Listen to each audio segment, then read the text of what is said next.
Hello friends, आप सभी का स्वागत है स्टडी कवर क्लासेस में। तो आज की इस वीडियो में हम लोग जेसीईआरटी क्लास 7 चैप्टर 4 आपका जल अपशिष्ट जल एवं उसका निपटारा, ठीक, इसका हम लोग जो है सो डिटेल एक्सप्लेन में पढ़ने वाले हैं। अगर यदि आप लोगों ने 1 से 5 तक नहीं देखे हैं तो उसको जाके आप डिस्क्रिप्शन में लिंक है, वहाँ से जाके देख सकते हैं। ठीक, चलिए हम लोग इसका पार्ट 2 हम लोग पढ़ने वाले हैं यहाँ पे। ठीक, पार्ट 1 मैंने पहले ही क्लियर करा दिया है, नहीं देखें तो डिस्क्रिप्शन में जाके लिंक है, वहाँ से देख सकते हैं। चलिए हम लोग यहाँ से तृतीयक उपचार से हम लोग शुरू करते हैं। बोलता है इसके बाद उपचारित जल को क्लोरीनेशन टैंक में डाला जाता है, जिससे जल में उपस्थित हानिकारक सूक्ष्मजीव समाप्त हो जाते हैं। जब द्वितीयक उपचार खत्म हो जाता है तो उसको हम लोग क्या करते हैं, क्लोरीनेशन टैंक में डाला जाता है, यानी जिससे कि ये शुद्ध पदार्थ जो है सो मतलब अशुद्ध पदार्थ को यहाँ से निकाला जा सके। इस उपचारित जल को जल स्रोतों में प्रवाहित किया जाता है। इस जल का उपयोग सिंचाई तथा औद्योगिक प्रकारों में भी किया जाता है। यानी इससे जो उपचारित जल होता है उसको क्या करता है, जल स्रोतों में जो है सो प्रवाहित कर दिया, जो मतलब सूक्ष्म जीव जिसमें पानी में मतलब गंदगी रहता है उसको प्रवाहित कर दिया जाता है, या तो उसके लिए क्या सिंचाई, खेतों में सिंचाई के लिए भी उपयोग में लाया जाता है। नेक्स्ट, जल कुंभी और यूकेलिप्टस से भी तेजी से अपने आसपास के दूषित जल को अवशोषित करते हैं तथा वातावरण में शुद्ध जलवाष्प मुक्त करते हैं। यानी जल कुंभी, वाटर लिंक और एक यूकेलिप्टस जो होता है वो क्या करता है, दूषित जल को अपने आप अवशोषित कर लेता है और क्या करता है, वातावरण में एक अच्छा सा शुद्ध वातावरण को करने का प्रयास करता है। ठीक, कुछ इस प्रकार से सेटअप रहता है सबका। यहाँ पे है इसका, नीचे भी आपका है, यहाँ पे भी इसका प्लांट जो है कुछ इस प्रकार से रहता है। चलिए नेक्स्ट हमारा टॉपिक है कि घरों में शुद्ध पेयजल की व्यवस्था, यानी घर में हम लोग कैसे शुद्ध पेयजल बना सकते हैं। आप जो पेयजल विभिन्न स्रोतों से प्राप्त का उपयोग करते हैं, क्या वह शुद्ध है? उसमें भी कई प्रकार के घुलनशील तथा अघुलनशील अशुद्धियाँ होती है। इसके उपचार के लिए कई तरह के फिल्टर बाजार से क्रय किया जाता है। इनमें से कुछ फिल्टर नीचे दिए गए हैं। यानी हम लोग को जो पानी पीते हैं उसमें भी बहुत सारा मटेरियल जो है सो अलग अलग टाइप का घुला हुआ आता है, जो कभी कोई शुद्ध होता है, कोई अशुद्ध भी होता है। इस तरह से आपका जो है सो अलग अलग डिजाइन से हम लोग का बोतल जो आता है जिससे फिल्टर के लिए पानी का बनता है। ठीक, यहाँ पे है और यहाँ पे भी है। चलिए नेक्स्ट यहाँ पे बोलता है क्या घरेलू उपाय के द्वारा भी हम शुद्ध पेयजल प्राप्त कर सकते हैं एक बर्तन में। यानी ये आपका क्रियाकलाप है। ठीक, ये आप लोग खुद पढ़ के समझ लीजिएगा। चलिए हम लोग जो मेन टॉपिक है, मेन टॉपिक वहीं से हम लोग डायरेक्ट शुरू करते हैं। चलिए हमारा जो मेन टॉपिक है यहाँ से शुरू होता है, अपशिष्ट पदार्थ, कूड़ा कचरा और निपटान। ठीक, अपशिष्ट पदार्थ का मतलब होता है जो मतलब सड़ा गला पदार्थ, उससे जो मतलब मटेरियल जो अशुद्ध हो, उसमें मतलब काम के लायक नहीं हो, उसको हम लोग अपशिष्ट पदार्थ बोलेंगे। ठीक, कूड़ा कचरा निपटान। अपशिष्ट पदार्थ एवं कूड़ा कचरा हमारे दैनिक क्रियाकलापों का परिणाम है, लेकिन हमारे प्रयासों से हम इसे सीमित अवश्य कर सकते हैं। प्रायः हमें इस सभी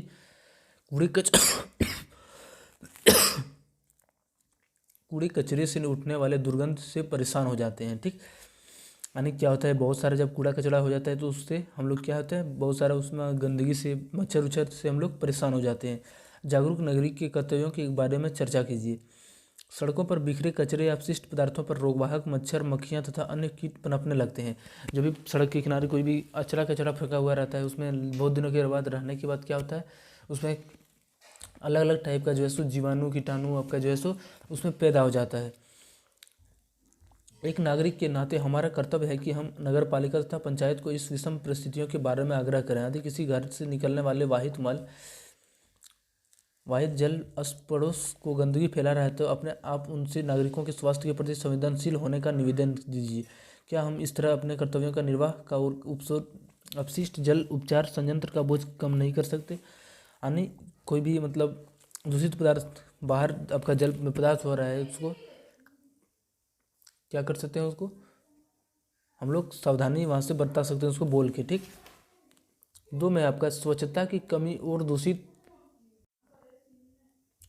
पेयजल से उत्पन्न होने वाले रोगों पर चर्चा कीजिए। यानी जो स्वच्छता की कमी हम लोग कर देते हैं और दूषित पानी पीते हैं, जो मन से मिला हुआ, उससे हमारा जो है सो क्या क्या प्रभाव हमारे शरीर के अंदर पड़ता है और कौन कौन से रोग उत्पन्न हो सकते हैं, इनके बारे में हम लोग पढ़ते हैं।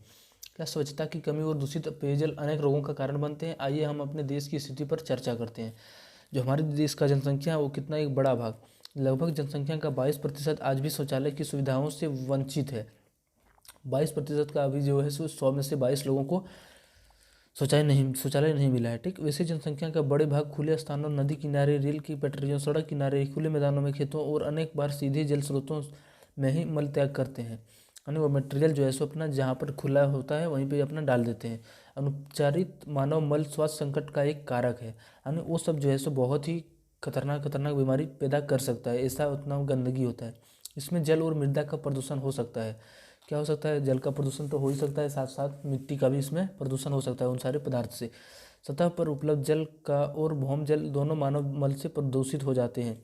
अतः अनुपचारित मानव मल जल जनित हेपेटाइटिस और पेचिस जैसे रोगों के कारण है। यानी इन सब पदार्थों से क्या क्या कौन कौन सा रोग उत्पन्न हो सकता है? तो हेपेटाइटिस का हो सकता है या तो पेचिस का। ठीक, ये सब मतलब दूषित पानी से या दूषित मल मूत्र से जो है सो इस तरह से पानी रोग टाइप का उस उत्पन्न कर सकता है। ठीक, चलिए यहाँ से हमारा है कि वाहित मल निपटान की वैकल्पिक व्यवस्था। यानी वाहित मल को हम लोग कैसे जो है सो निपटा सकते हैं, जो मतलब आदमी जहाँ तहाँ मतलब अपना मटेरियल डाल देता है उसको हम लोग कैसे हम लोग निपटारा कर सकते हैं। क्या स्वच्छता की स्थिति की सुधारने के लिए कम लागत के यथास्थान वाहित मल की निपटान तंत्रों को बढ़ावा दिया जा सकता है? इसके कुछ उदाहरण सेप्टिक टैंक, रासायनिक शौचालय, कंपोस्टिंग पिंड आदि का उपयोग किया जा सकता है। सेप्टिक टैंक उन स्थानों के लिए उपयुक्त है जहां मल वहन की व्यवस्था नहीं है। यानी ये सारे ऑप्शन से जो है सो क्या कर सकता है, वाहित मल को आसानी से उसको जहाँ पे जाना चाहिए, जहाँ पे लोगों को हानि ना हो, ऐसे स्थानों पर पहुँचाया जा सकता है।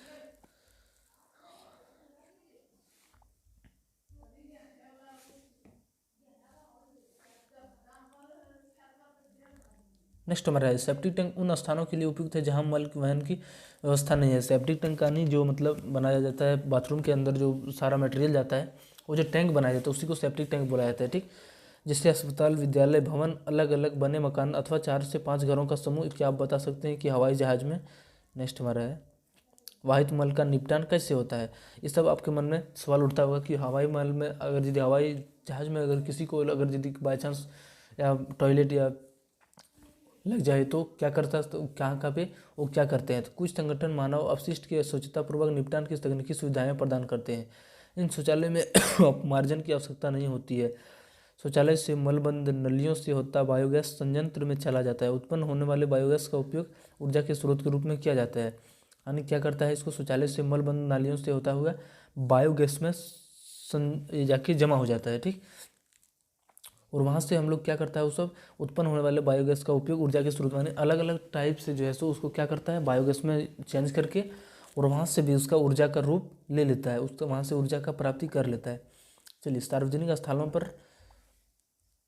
स्थलों पर स्वच्छता। यानी सार्वजनिक स्थलों जैसे आपका सार्वजनिक जो आपका सबका संपत्ति हो सकता है, जैसे अब हॉस्पिटल हो गया, स्कूल हो गया, कोई भी पंचायत भवन, ये सब क्या है, सार्वजनिक स्थल इसी सबको बोला जाता है। हमारे देश में समय समय पर मेलों का आयोजन होता रहता है, बड़ी संख्या में लोग इनमें भाग लेते हैं। इसी प्रकार बाजार, मेला, railway station, bus stand, airport, अस्पताल आदि बहुत भीड़ वाले सार्वजनिक स्थल होते हैं। यहाँ रोज हजारों लोग आते हैं। यहाँ बहुत मात्रा में अपशिष्ट पदार्थ उत्पन्न होता है। क्या होता है, बहुत सारा आदमी जाता है तो वहाँ पे कचरा तो उत्पन्न होगा ही। ठीक, यहाँ इस तरह से कुछ जो है सो कूड़ेदान का उपयोग के लिए जो है सो हाल फिलहाल में बनाया जाता है। क्या इसका उचित निपटान जरूरी है? अगर ऐसा नहीं किया जाए तो इसका क्या प्रभाव पड़ेगा? इससे कई तरह लोग रोग फैल सकते हैं। सरकार द्वारा स्वच्छता के कुछ नियामक नियमित मानक निर्धारित किए गए हैं, किंतु दुर्भाग्य से इस शक्ति में से लागू नहीं किया जा सकता है। यानी क्या ये सब जो मटेरियल वेस्ट मटेरियल जो होता है उससे क्या हो सकता है, बहुत सारा बीमारी का उत्पन्न हो सकता है। जैसे हम लोग वहाँ पढ़े थे कि हेपेटाइटिस और पेचिस का रोग जो है सो पानी बिना दूषित पानी पीने से उत्पन्न हो सकता था। तो उस प्रकार से यहाँ पे दिया हुआ है। हमें कूड़े को इधर उधर फेंकने के बजाय कूड़ेदान में ही डालना चाहिए। कोई भी कूड़ा कचरा हो तो उसमें हमें इधर उधर नहीं फेंकना चाहिए, उसको कूड़ेदान में ही फेंका जाना चाहिए। यह हम सबकी जिम्मेदारी है, इसमें हमारी सहभागिता होनी चाहिए, यानी सभी को ये मिलकर ही करना चाहिए। चलिए, नेक्स्ट हमारे यहाँ पे है नष्ट होने वाला पदार्थ कूड़ा कचरा, जैसे कागज, पत्ता, बचे हुए खाद्य पदार्थ, अनाज को गड्ढे में डालकर कंपोस्ट खाद बनाइए। यानी उन सर से मतलब जो भी नष्ट पदार्थ, जैसे आपका कोई गल जाता है, जैसे आपका पॉलीथीन नहीं गलता है, ठीक, तो इसको आप कभी भी मिट्टी में नहीं डालना चाहिए, इसको नहीं जलाना चाहिए, इसको कम्प्लीटली जो है सो खेतों वाली दूर से दूर ही रखना चाहिए। अगर जो नष्ट होने वाला पदार्थ कागज, पत्ता ये सब है तो उसको कहाँ कंपोस्ट खाद बना देना चाहिए उसको डालने के। नेक्स्ट, नष्ट नहीं होने वाले ठोस कूड़ा, पंखा, शीशा, लोहा, रबड़ आदि को अलग से कूड़ेदान में डालिए, जिसका उपयोग बड़े बड़े गड्ढों में भरने में किया जा सकता है। यानी जो नष्ट नहीं होता है उसको क्या करना चाहिए, उसको एक अलग डिब्बे में रखना चाहिए। ठीक, उसका जो उपयोग किया जाएगा वो कहाँ पे किया जाएगा, तो जब बड़ा बड़ा गड्ढा है उसको भरने के लिए कर लिया जाएगा। चलिए नेक्स्ट हमारा यहाँ पे, ठोस कूड़ा नष्ट नहीं होने वाले को कभी भी नाली या सिंक में नहीं डालना चाहिए। यानी जो कभी नष्ट नहीं होता है तो उसको भी कभी नाली या सिंक में नहीं डालना चाहिए। ठीक, नेक्स्ट हमारा, बचे हुए खाद्य पदार्थ को प्लास्टिक की थैली में डालकर नाली या बाहर कदापि न फेंकिए। यानी कोई भी खाना वाना बच जाता है तो उसको कभी भी प्लास्टिक के ऊपर मतलब रख कर बाहर में न फेंके। क्यों नहीं फेंके, जिससे अगर कोई भी जंतु आएगा, गाय भैंस, तो डायरेक्ट वो खाना को देखेगा और पन्नी को साथ ही साथ उसको भी खाने लगेगा। ठीक, जिससे उसको हानि हो सकता है। अपने पर्यावरण को स्वच्छ और स्वस्थ रखने में हम सभी को हमें भूमिका निभानी है। जल स्रोतों को स्वस्थ अवस्था में बनाए रखने के लिए आपके अपने उत्तरदायित्व को समझना चाहिए। यानी जो हमारा पूरा पर्यावरण है इसको हम लोग स्वच्छ रखने के लिए हमें सबसे पहले हम लोगों को आगे आना होगा। ठीक, जल स्रोतों को स्वस्थ अवस्था में बनाए रखने के लिए आपके अपने उत्तर, यानी जल स्रोत जहाँ से आपका पानी प्राप्ति होती है वहाँ पर भी साफ सफाई पर ध्यान देना चाहिए। वहाँ किसी भी प्रकार का जो है सो अदर टाइप का मटेरियल नहीं जमा होने देना चाहिए। हमें अपने जीने के तौर तरीकों में अच्छी स्वच्छता की आदतों को अपनाना चाहिए। नेक्स्ट हमारा है कि हमें वाहित मल के दुष्प्रभाव से उत्पन्न होने वाले मुक्त होने वाले स्वयं जागरूक होना पड़ेगा। साथ ही अपने समाज को भी प्रेरित करना होगा। हमारा देश एक परिवार के समान है। यदि सभी व्यक्ति मिलकर कार्य करें तो बहुत कुछ हो सकता है। सामूहिक कार्य में अत्यधिक शक्ति होता है। कोई भी काम अगर यदि अकेले करते हैं तो उसमें थोड़ा इधर उधर भटका हो सकता है, लेकिन जब मिल के करते हैं तो एक अलग टाइप का हिम्मत बनता है। इसलिए जो स्वच्छता का काम होता है वो मिलकर करना चाहिए सभी देशवासियों को। ठीक, जिससे हमारा देश जो है सो अच्छे तरीके से ग्रो कर सके। चलिए नेक्स्ट हमारा यहाँ से है कि कृमि संस्करण शौचालय, प्रसंस्करण शौचालय। भारत में ऐसे शौचालय की रूपरेखा का परीक्षण किया गया है जिसमें मानव मल को केंचुआ द्वारा उपचारित किया जाता है। केंचुआ के उपयोग में जल की बहुत कम मात्रा की आवश्यकता होती है। इसका संचालन बहुत सरल एवं स्वच्छ होता है। मानव मल पूर्णतः कृमि कीटों में परिवर्तित हो जाते हैं जो मृदा के लिए अति समृद्ध पोषक है। यानी ऐसा संस्करण हमारे पास है कि जिससे कि मल को हम लोग क्या कर सकते हैं, उसको केंचुआ के द्वारा सड़ा के उसको लिए जो है सो एक बहुत ही अच्छा पदार्थ बनाया जा सकता है। वो पदार्थ कौन सा है, जो हमारे मृदा के लिए बहुत ही पोषक होता है, जिससे हम लोग उपजाऊ मतलब और ज़्यादा बढ़ा सकते हैं। ठीक, यहाँ पे आपका शौचालय है। ठीक, यहाँ पे कृमि घर है, ग्रीन फिल्टर बेड, इस तरह से कुछ सेटअप लगा के अपना जो है सो संयंत्र लगा करके इस तरह से बनाया जाता है। ठीक, जो हमारे मिट्टी के लिए बहुत ही उपजाऊ में कामयाब होता है। ठीक, चलिए इसके बारे में कुछ दिया। झारखंड में एकमात्र वाहित मल उपचारक केंद्र रुक्का में है जो हजारीबाग रोड 33 पर स्थित है। यानी इस तरह से मात्र एक ही स्थल बनाया हुआ है, वो भी कहाँ पे है, हजारीबाग में है। कुछ इस प्रकार से वहाँ का नज़ारा है। ठीक, चलिए लास्ट हम लोग पेज पर आते हैं। ठोस कूड़ा के कपड़ा एवं कागज से नवभारत जागृति केंद्र चकला और मांझी जैविक खाद्य एवं उपयोगी गत्ते के बक्से इत्यादि जो है सो इन सारी चीज़ों से बनाया जाता है। ठीक, नेक्स्ट पॉइंट हमारा है, झारखंड सरकार के प्रयास से हरमू नदी के दोनों तरफ पक्कीकरण का कार्य किया गया है। इन नदी के किनारे रहने वाले लोगों के घरों में व्यक्तिगत सेप्टिक टैंक का निर्माण किया गया है ताकि मल नदी में न बहाया जाए। वर्तमान में नदी में साफ जल की धारा बहते हुए देखा जा सकता है।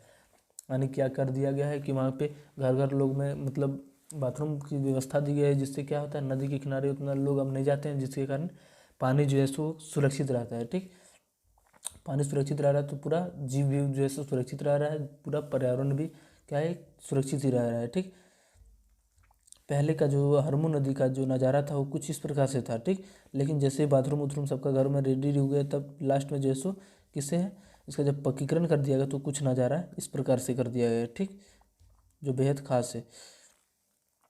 नेक्स्ट हमारा बोलता है, इसी तरह रांची के शहर के कई तालाबों, बड़ा तालाब, लाइन टैंक आदि को आम लोगों की मदद से स्वच्छ किया गया है।